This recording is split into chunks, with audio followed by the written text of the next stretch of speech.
Hey there, and welcome to Authentically ADHD. I'm your host, Carmen, and I am so glad that you're here. This is a podcast where we get real about ADHD. No filters, no judgment, a safe space to explore and learn and grow. If you're here, it's because you want to take a deep dive into the world of ADHD, and trust me, we're going to have a lot of fun doing it. Now, you're probably wondering, why did I start this podcast? Well, in true ADHD fashion, it all started very impulsively. One day, I thought, I should start a podcast, especially with all this paperwork that I have and all these notes that I have trying to understand my own ADHD. And the next thing I knew, here I am, sharing thoughts with you. I don't know, 200, 100 episodes later? I don't know. I lose track of time. I'm time blind.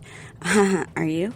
Anyways, when you have ADHD, ideas come fast, and sometimes you just gotta roll with them. Honestly, this podcast was born out of my passion for understanding ADHD in a deeper way with the newest research. You see, pills don't teach skills. That's something I've learned over the years. Medication can help, and it's a great tool to use, but true growth, that comes from knowledge, understanding, and actionable skills. And so that's what I want to share with you. Research-backed insights, practical tips, and lived experiences of someone who's been there. Now, a little bit about me. I'm not just a host of this podcast. I'm also an early childhood special education teacher, which means I've spent years understanding how children learn, grow, and thrive in ways that work for them, especially when they're neurodiverse. And I'm also a certified life and performance coach, guiding people to unlock their full potential in both their personal and professional lives. But here's the thing that makes me a little different. I'm also a late diagnosed ADHDer. And on top of that, I self-identify as being on the autism spectrum. So when I talk about ADHD, it's not just from a professional perspective, it's from lived experience, because I get it. I know what it's like to feel like your brain is running at full speed while everyone else is moving at a different pace, and you have instructions that are in Japanese and upside down, and everybody else got them in their own language. Throughout this podcast, I'll share all kinds of insights about navigating life with ADHD, from the everyday struggles to the strengths that we can celebrate. We'll talk about everything from time management to relationships to self-advocacy, and all about how to live authentically in a world that often asks us to be anything but. Whether you have ADHD yourself or you want to understand it better, you are in the right place. So, let's get started.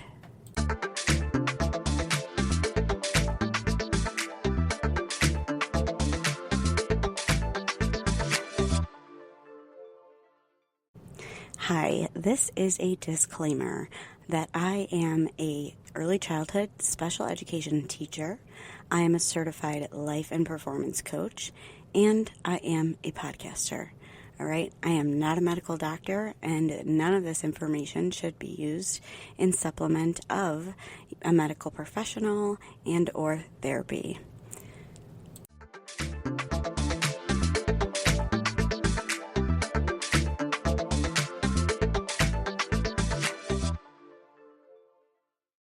Hi there, my friend, and welcome back to Authentically ADHD, the podcast where we explore the quirky, scientific, and sometimes downright frustrating journey of living with ADHD. I'm your host, Carmen, and if you've ever thought, why can't I just stay motivated, or why does my brain, constantly feeling like it's running on low battery, today's episode is definitely for you, because today we are diving deep into the dopamine dilemma, the ADHD reward system.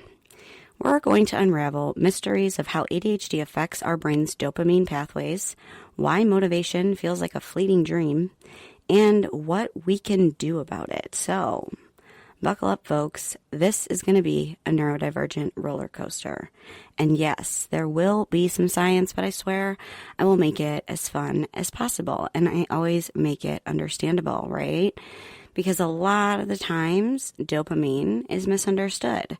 So let's start with understanding how dopamine and ADHD actually work together. So we're going to start with the basics. Dopamine, that little neurotransmitter we all often hear about, but all that many of us truly understand. Simply put, dopamine is often called the brain's reward chemical. It's like the brain's way of saying good job when you finished a task, achieve something, or even eat something really tasty. It's responsible for our feelings of pleasure, motivation, and satisfaction. So every time you get a little hit from accomplishing something, whether it's finishing a task, eating a treat, or getting a compliment, that is dopamine working its magic. Let's get a little sciencey. When you complete a goal or receive positive reinforcement, dopamine is released from neurons in specific areas of the brain called the nucleus accumbens. Okay, so it's like these little things. It's the brain's part. This is the part of, okay, let me stick to the script so that I don't mess this up. This is the part of the brain's mesolimbic dopamine pathway, which plays a central role in processing those rewards and motivation.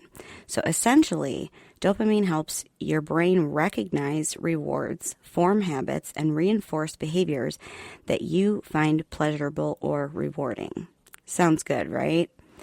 But here's the twist. For many of us with ADHD, our dopamine pathways, those little areas that they go between, don't work quite the same way. We experience something called dopamine dysregulation, which is a fancy way of saying that our brain's reward system has some serious glitches. For people with ADHD, dopamine production is often lower than in neurotypical brains, and our brains struggle to release dopamine efficiently, especially in response to everyday tasks. On the opposite side of that, even if our brain releases that dopamine efficiently, it gets sucked up by parts of our brain that's not supposed to suck it up before it gets to the part that it is supposed to be getting to. Research by Dr. Russell Barkley, one of the most well-known experts on ADHD, explains that the ADHD brain has trouble maintaining optimal dopamine levels. Our prefrontal cortex, the area that the brain is responsible for planning, decision-making, impulse control, and goal-directed behavior, is heavily influenced by dopamine. But for people with ADHD, this area doesn't work as efficiently as it should because of the impaired dopamine system. This is why we have a difficult time focusing, staying motivated, and completing tasks. Tasks that others might breeze through can feel monumental and like exhausting endeavors for us, like laundry or dishes. In neurotypical brains, I don't like the word neurotypical. I just really want to put this disclaimer out there. I don't like the word neurotypical, but I use it for a lack of a better term. I guess I could say for people without ADHD compared to people with ADHD, but I would totally trip over that all the time. But anyways, in other developing brains, dopamine levels naturally fluctuate throughout the day. When you complete a task or engage in a rewarding activity, dopamine is released quickly, giving you that feel-good moment that motivates you to keep going. The release and reuptake of dopamine happen at a faster rate in people that don't have ADHD, which keeps them on track, motivated, and energized. But in ADHD brains, it's a way different story. Dopamine release is delayed and less efficient, so when you complete a task, the brain doesn't get that satisfying rush. Instead, the brain's like, okay, I guess that was fine, but like, where's the real reward, the motivation to keep going? This delay and inefficiency in dopamine release makes motivation feel incredibly fleeting. Say you start a project, and at first you feel super excited, but as soon as you hit a rough patch, the dopamine boost doesn't kick in quickly enough to keep you engaged. Suddenly, you're procrastinating. Your brain doesn't give you that oomph to get over the hurdle, and because of this slower, less constant, and less consistent dopamine production, even the simplest tasks can feel exhausting and draining. But it's not about just getting motivated. Dopamine also plays a significant role in sustaining motivation.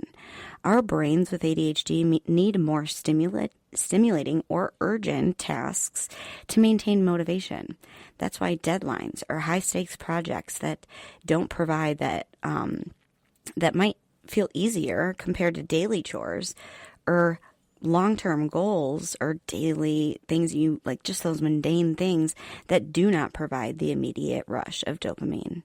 Without that quick, consistent release of dopamine, the drive to keep moving forward can be really hard to maintain.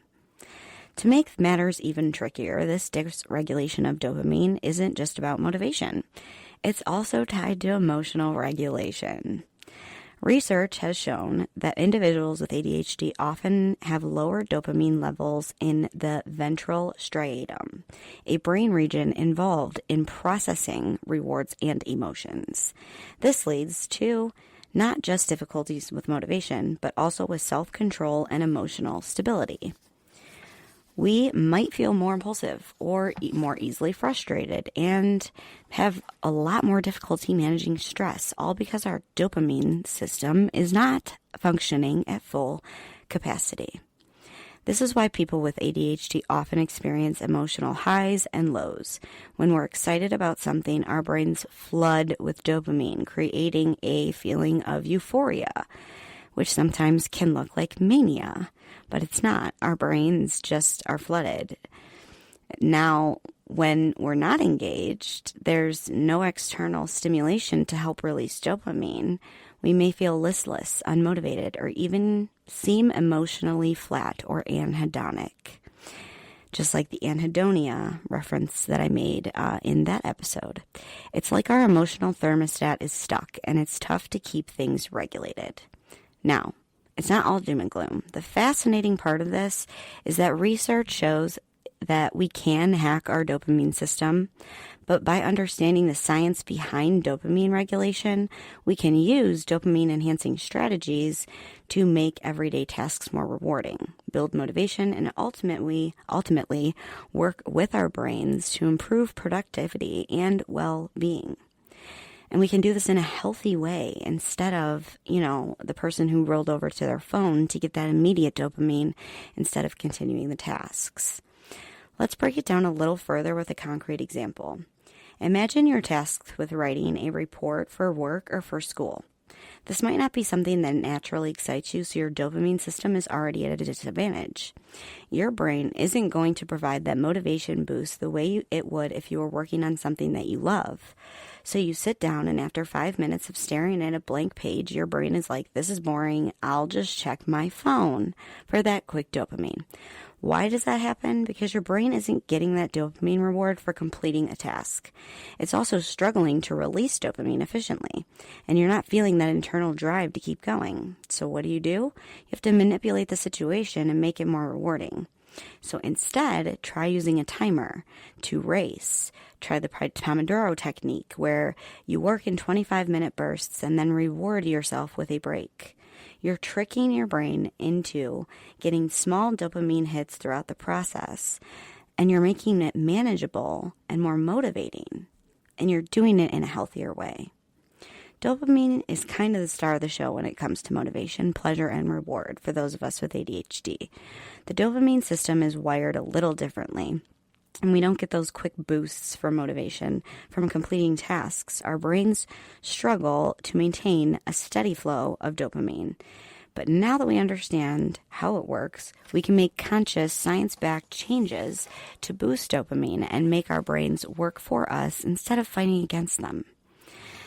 So why does motivation kind of feel like a game of hide and seek? All right, folks, here's where it gets really frustrating. Motivation with ADHD often feels like a game of hide and seek. 1 minute, you're fully charged, ready to tackle the shiny new project, and next, poof, motivation vanishes, and you're stuck staring at a blank screen or a big, huge pile of clothes, wondering where that spark went. I mean, seriously, 1 second it's there, and then it's gone. Why does this happen? Why is motivation so elusive for those of us with ADHD? I'm giggling because I used to get so frustrated with this poof of dopamine that it used to be. But let's break this down with a little neuroscience magic. When we talk about motivation and ADHD, we're actually talking about how the reward system works, or rather, how it doesn't work. in the way that it does for people who don't have ADHD. You see, for most people, completing tasks triggers the brain to release dopamine, giving them an "I did it" feeling that keeps them moving forward.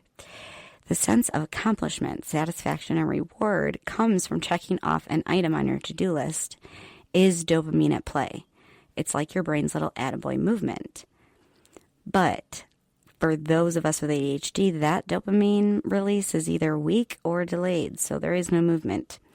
The brain doesn't get the immediate reward or rush after finishing the task, so we don't get that intrinsic sense of motivation. Sometimes even with the check mark, it's like we're running on a treadmill with no reward at the finish line. Tasks that would normally give people a sense of accomplishment feel more like an uphill battle for us. So everyday activities, things like sorting through emails, washing the dishes, or even making a phone call might feel exhausting, like marathons, because our brain isn't getting that reward boost from completing them. And research backs this up. A study conducted by Dr. Nora Valkow, one of the leading researchers on dopamine, found that individuals with ADHD tend to have lower dopamine receptor availability in key areas of the brain involved in motivation, like the prefrontal cortex and the nucleus accumbens. These are the same regions responsible for decision-making, goal setting, and reward processing. In people who don't have ADHD, these regions get activated easily when they complete a task, making them feel motivated to keep going. But in ADHD brains, these areas it's not that they don't just not respond the same way, which means we often don't feel motivated by routine or mundane tasks.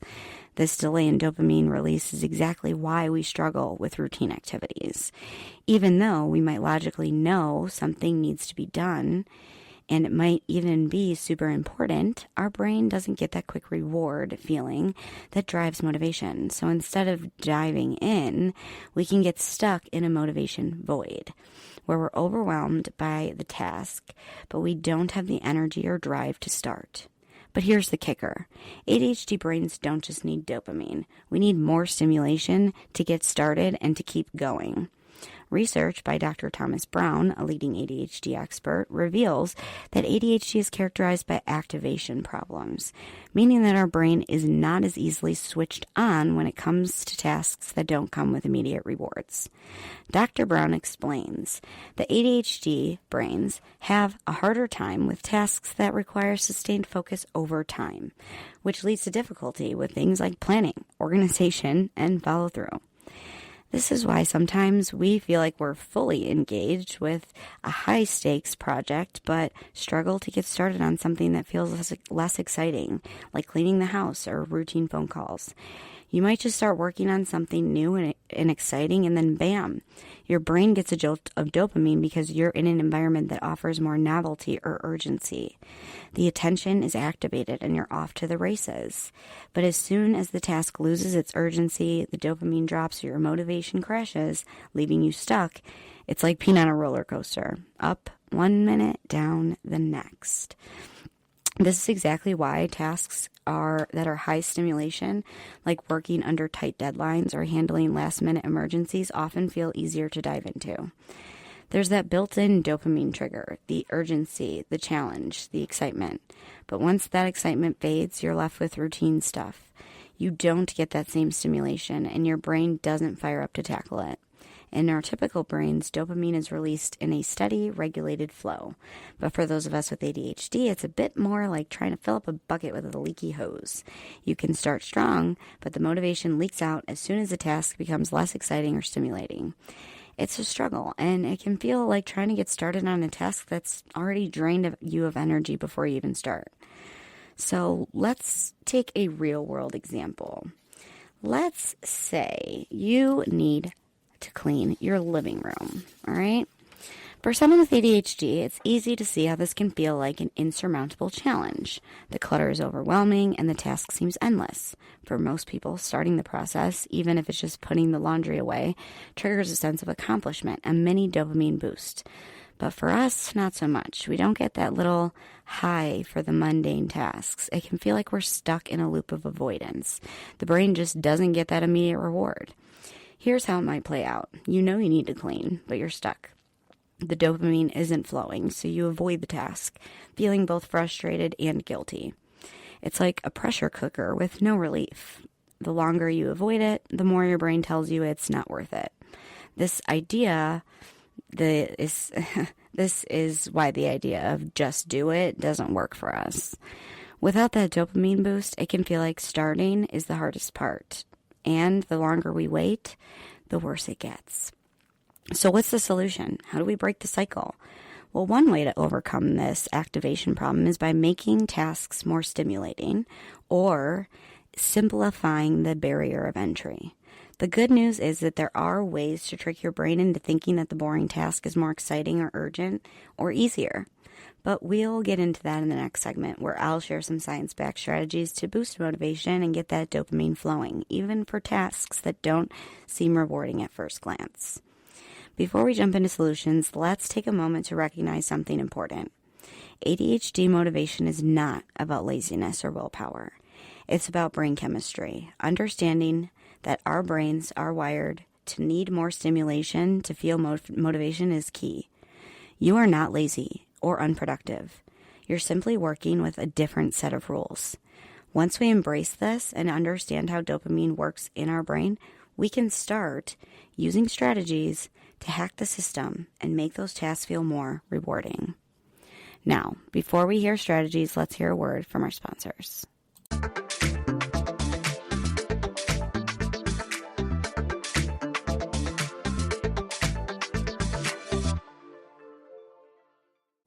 Hey there. If you're looking for a game changer in managing your ADHD, let me tell you about something that's made a huge impact on my life. Focused, the adult ADHD group coaching program by Kristen Carter. This isn't just another program. It's a community. It's a roadmap. It's a lifeline for adults with ADHD who want to thrive. Inside of Focus, you'll find weekly coaching calls with Kristen packed with actionable insights, a supportive community of adults who get it. They get what it's like to live with ADHD. You'll get tools and strategies that actually work for our brains. No fluff, just real results. I've been a part of Focused for over a year, and let me tell you, it's where I've learned so much of what I share with you on Authentically ADHD. It's been a game changer for me, and I think it could be for you too. And here's the best part. If you use my link to join, we both save money. It's a win-win. So if you've been looking for the right ADHD support, this is your sign to check it out. Head to the link in my show notes to learn more and sign up. Let's thrive together with tools and support that we need to succeed.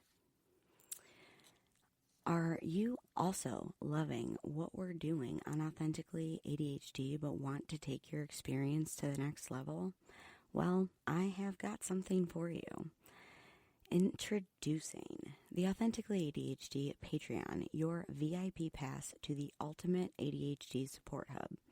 As a Patreon member, you'll unlock exclusive perks like early access to every single episode, hear it before anyone else does, a treasure trove of resources that I've made, tools, guides, and worksheets to help you thrive in everyday aspects of life, direct coaching opportunities with me designed to help you harness your ADHD powers, and the cherry on top, an incredible community of like-minded individuals who just get it.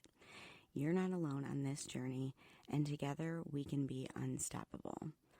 By joining Patreon, you're not just supporting the podcast, you're fueling a movement. Together, we're breaking stigmas, embracing authenticity, and creating a world where ADHD is seen as a strength and not just a struggle. So what are you waiting for? Head over to patreon.com/authenticallyADHD and join the family today. Let's keep growing, thriving, and showing up authentically together. Hope to see you over there. Back to the show.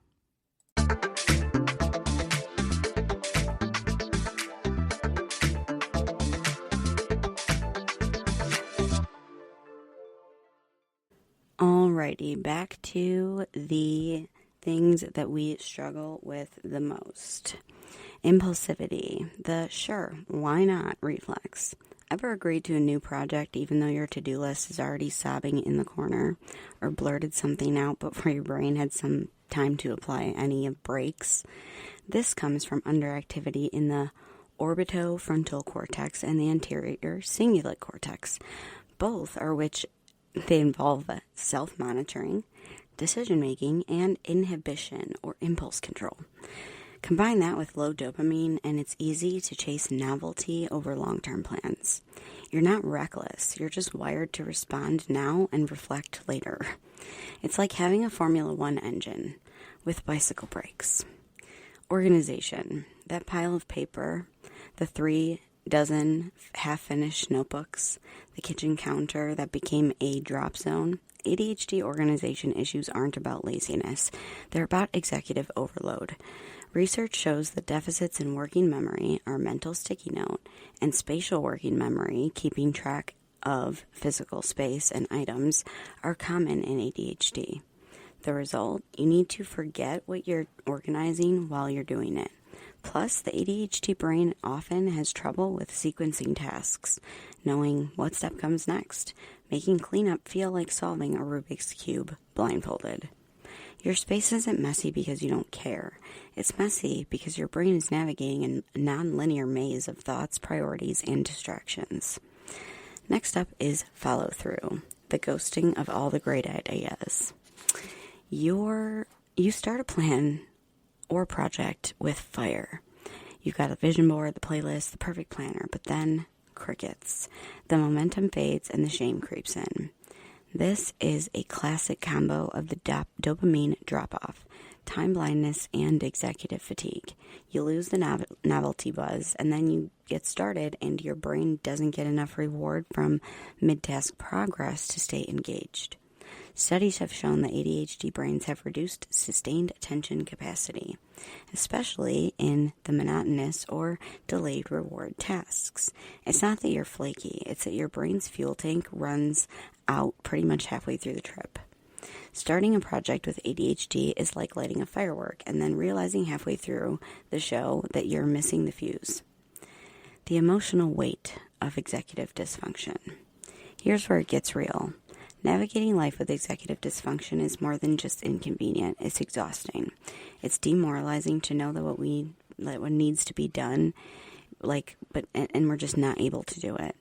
When society labels that as laziness or disorganization, the emotional toll just compounds. Research from the Journal of Attention Deficit Disorders shows that adults with ADHD are at increased risk of anxiety and depression and low self-esteem, often because of that chronic failure and misunderstandings around executive function struggles. So yeah, it's not just a messy desk. It's years of feeling like you're broken in a world that rewards perfect planners and 5-year plans. But here's the thing, you're not broken. You're brilliantly built differently. And once we understand the science behind these struggles, we can stop blaming ourselves and start building systems that honor how our brains actually work. We're not bad at life. We're navigating it with totally different internal compass. And once we learn to read it, everything changes. Let's pause a moment here. Why are these coping skills so important? Because ADHD isn't going anywhere. It's not a phase, it's not a personality quirk or a willpower issue.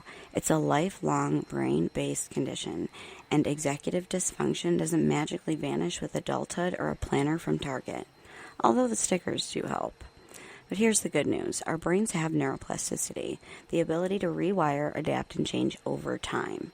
So with the right support and habits, we can build systems that work with our neurodiversity, not against it, over time. Now here comes the juicy part.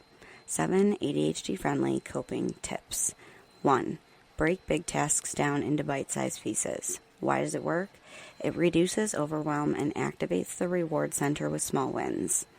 For example, clean the kitchen becomes put dishes in sink, wipe down counters, take out trash. Each one gets its own dopamine hit. Tip 2. Use visual timers or alarms. Why it works. It helps overcome that time blindness and procrastination. Set a 25-minute Pomodoro timer. Start with something neutral, like folding laundry. You'll be surprised what that momentum can do. Tip number 3. Externalize your brain. Working memory is unreliable. Offloading it helps free up brain space. For example, use a whiteboard, sticky notes, or apps like Notion, Todoist, or Sansama to hold that information outside of your brain. Create dopamine routines is number 4. Pairing boring tasks with stimulation makes them bearable or even fun. For example, only listen to your favorite true crime podcast while doing the dishes. Boom. Task plus reward. Tip number 5, move your body, even just a little bit. Physical activity boosts dopamine and executive function. 10 jumping jacks between Zoom calls or dancing to one song before emails, no gym required, and easy free dopamine boost. Tip number 6, use body doubling. Why does this work? Being watched can activate focus. It's science-backed and magic feeling. For example, ask a friend to be on video while you both do chores, or use body doubling apps like FocusMate or Dubby.